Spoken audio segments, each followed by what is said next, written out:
Podeis assentar. Louvado seja o nome do nosso Deus. A Bíblia Sagrada, no Antigo Testamento, nos mostra com muita clareza que o agir de Deus era real e visível, assim como é hoje. E que a ação de Deus, apesar de ser um pouco estranha para nós, é perfeita.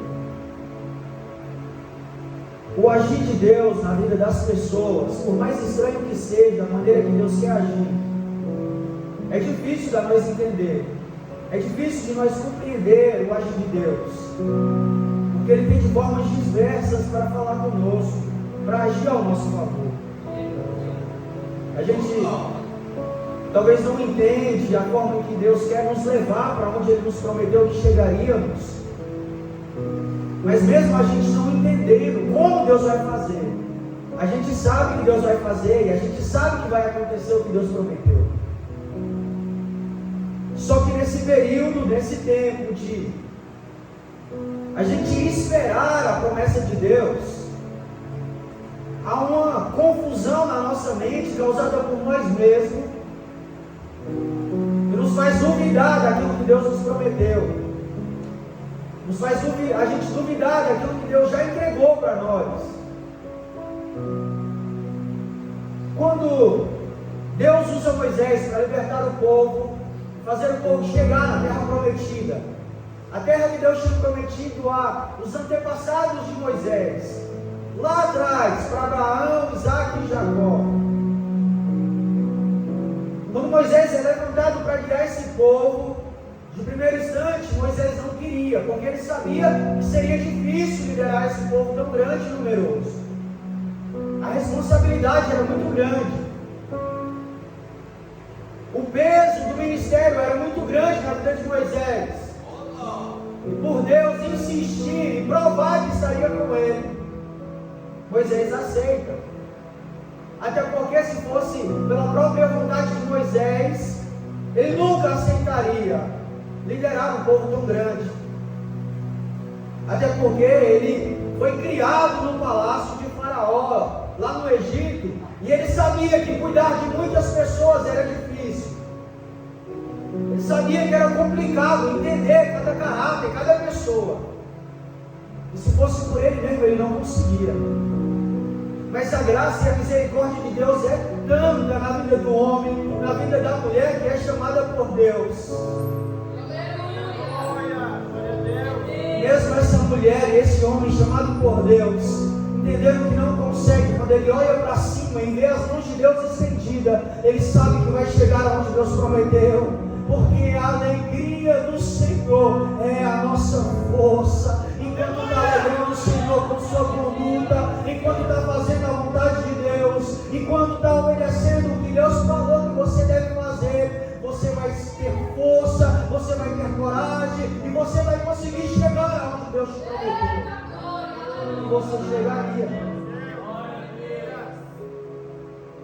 A partir do momento em que o povo foi liberto e começou a sua jornada caminhando em sentido, em rumo à terra prometida, os desafios começaram a surgir.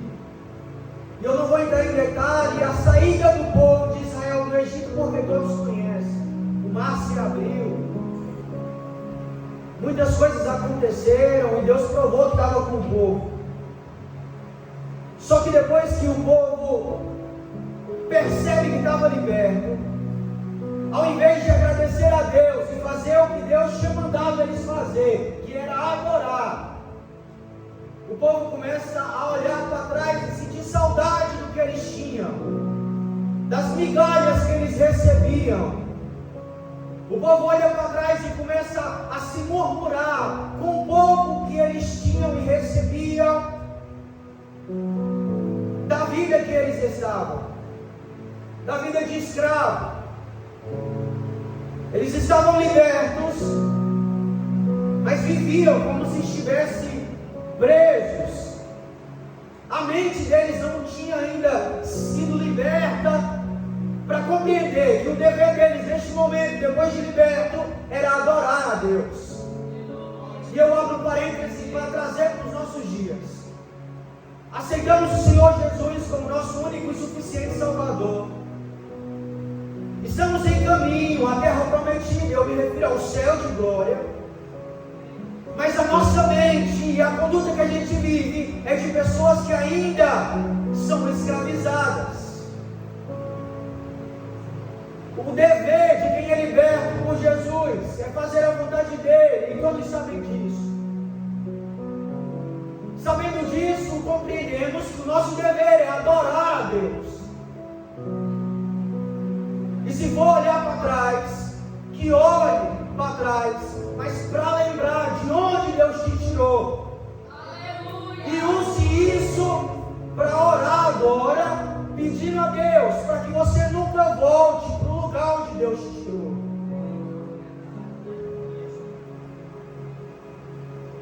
O povo olhava para trás e começava a se murmurar. Lá no Egito a gente tinha legumes, a gente tinha cebola. E nisso Deus já tinha mandado maná do céu, alimento vindo do céu, santo e puro para o povo comer 2 vezes ao dia. O povo a primeira vez começou a se murmurar: Senhor, o Senhor libertou nós para nós morrer de fome no deserto. Será que não tinha cova suficiente para nós lá no Egito? Aí Deus tirou, mas Deus atendeu, Deus trouxe, Deus mandou maná do céu para o povo comer. O povo se alegrou no primeiro dia, segundo dia, não sei quanto tempo durou, mas demorou algum tempo e o povo começou a murmurar de novo. Comida vindo do céu e o povo falava: a gente só tem maná para comer.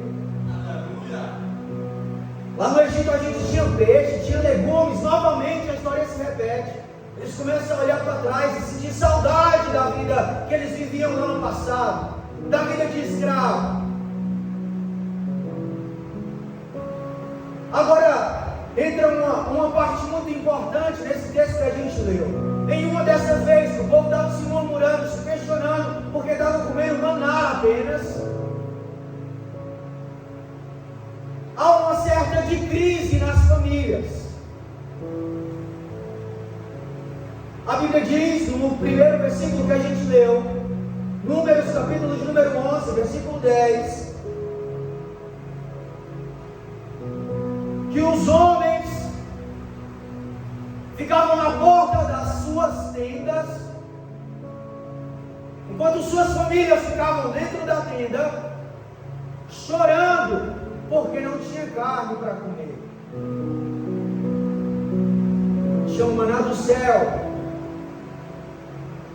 coisa vindo do céu, alimento direto do céu, mas eles não estavam querendo alimento do céu, eles estavam querendo alimento da terra. Daniel, o que você quer dizer com isso?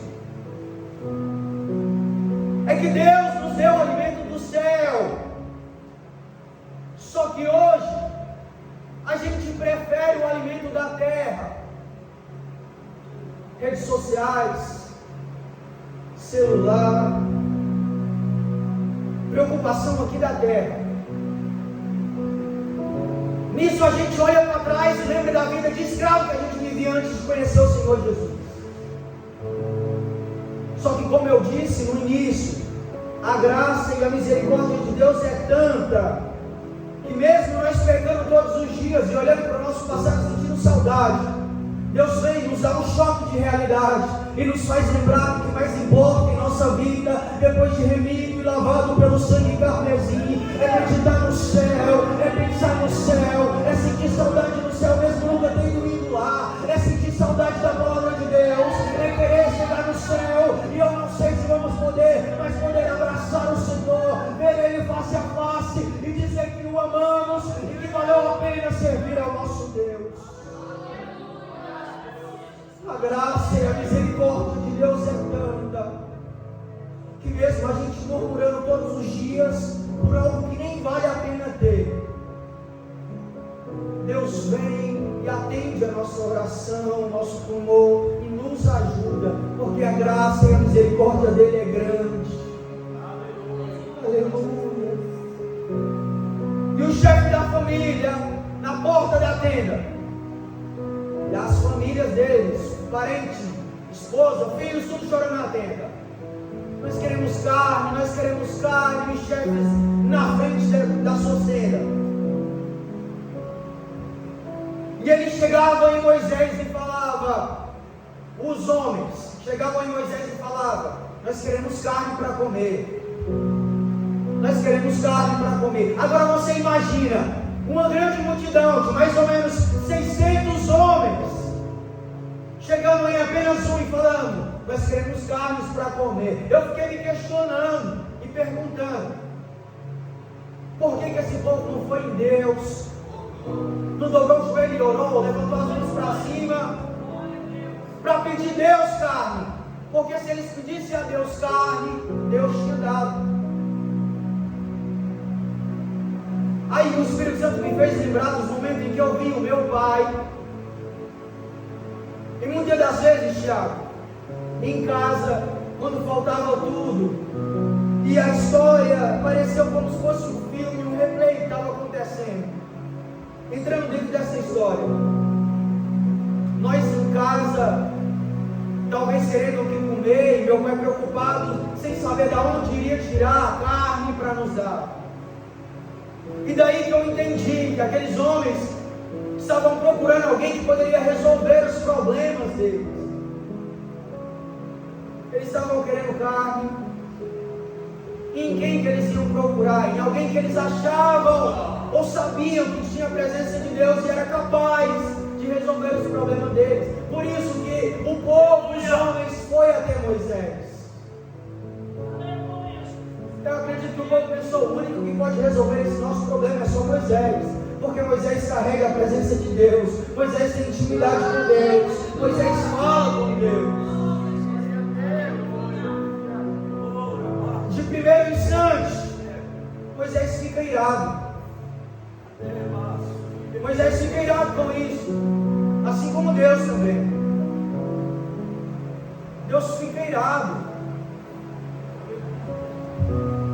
Aí Moisés compreende o que o povo, que os homens estavam necessitando, precisando. Aí ele vai lá e intercede pelo povo. Uma das entregas mais lindas de um homem intercedendo pelo povo foi essa de Moisés agora. Por quê? Porque no versículo 15 ele diz assim: se me tratas assim, ele diz para Deus, Moisés dizendo para Deus, se me tratas assim, mata-me. É como se Moisés estivesse dizendo, Senhor, se o Senhor não pode resolver esse problema, esta causa, mata-me. Se o Senhor não ama eles e está irado com eles, me mata também. Se o Senhor quer matar eles, mata a mim também. Mas, Senhor, aí vem a coisa mais linda desse texto. Mas se eu achei favor aos seus olhos, aqui ele intercedendo pelo povo, o que está faltando no meio da igreja é isso. Pessoas para interceder sinceramente pelo outro, ao ponto de se entregar e pedir a Deus as dores do outro. Moisés viu o povo sofrendo e ele pegou as dores do povo. Agora imagina, as dores de mais de 600 mil homens em cima de você, sobre você. Problemas diversos, ele pegou tudo sobre ele. Por isso que ele disse, Senhor, o cargo é muito pesado, Pai querido, eu não dou conta sozinho. Peço que não deixes ver a minha miséria, porque a miséria para Moisés era o quê? Era ver o povo que ele estava liderando sofrer, era ver o povo que ele estava liderando chorar, era ver o povo que ele estava liderando padecer. Essa era a miséria de Moisés. Ele disse, achei favor aos teus olhos, peço que não me deixes ver a minha miséria. Aí a graça, como eu já falei, a misericórdia de Deus é tanta, e Deus responde a Moisés, versículo 16, Moisés, reúna para mim 70 homens dos anciões. E aqui Deus começa a resolver as coisas por etapa, porque Deus não é Deus de confusão. O carro é pesado, Moisés. É sim, Senhor. Vamos resolver isso. Tu acha que não consegue liderar esse povo? Sim, Senhor. Eu acho que não consigo liderar esse povo. Só que é coisa da nossa cabeça. Eu aprendi para dizer. Nem você compreende a unção que você carrega. Você é muito mais forte do que você imagina ser. Talvez você ache que não consegue suportar a luta que vem na sua porta, a luta que vem na sua casa. Mas Deus te deu autoridade, Deus te deu unção, Deus te dá força todos os dias para você poder suportar as adversidades deste mundo. Moisés, você acha então que não consegue suportar esse carro? Esse pequenininho povo de 600, mais de 600 homens. Você acha que não consegue não, Moisés? Não, Senhor, eu não consigo. Tá bom, chama 70 homens dos anciãos. Moisés, beleza, Deus vai ungir esse povo, né, também. Separar esse povo igual separou eu. Vai derramar a mesma unção que ele derramou em mim, ele vai derramar nesses homens. Beleza. Reúna para mim. Aí Deus continua. Que você sabe que os anciões e superintendentes do povo tragam diante de mim, para que sejam ali com você. Versículo 17. Então descerei ali e falarei com você. Tirarei do Espírito que está sobre você. Irmãos, na cabeça de Moisés ele não conseguia suportar todo esse cargo, todo esse peso de liderar essa grande multidão. Mas Deus não dá uma unção nova para aqueles 70 homens. A unção que está na vida de um homem, Deus tira um pouco e coloca na vida de 70 homens.